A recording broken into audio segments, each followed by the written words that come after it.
The clock strikes 11:58 p.m. as Alex Carter adjusts the microphone in the dimly lit studio of Midnight Waves FM.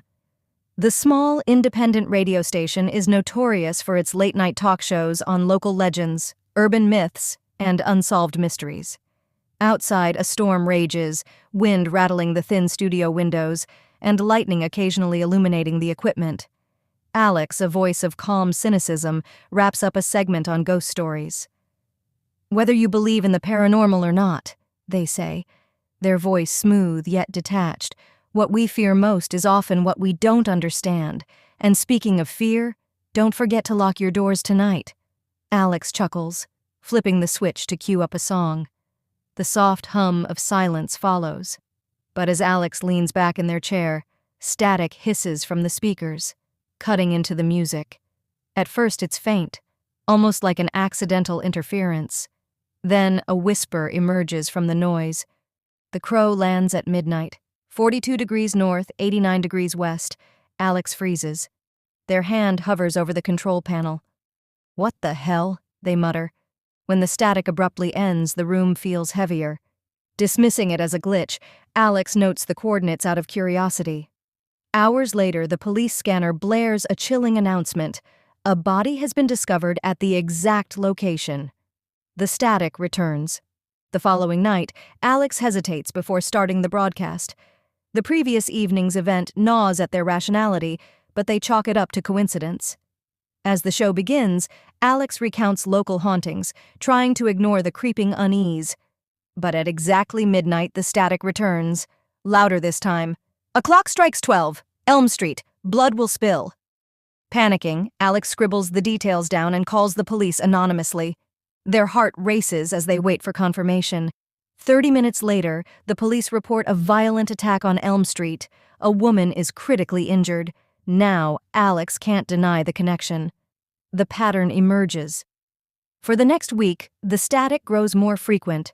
Each night, new whispers describe grisly events, robberies, disappearances, murders, moments before they occur.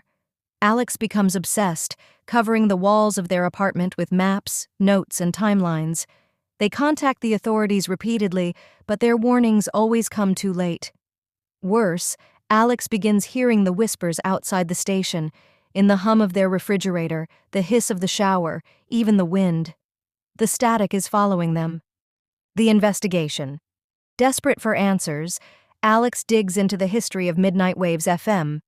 Buried in town records, they discover the station was built on the ruins of an asylum.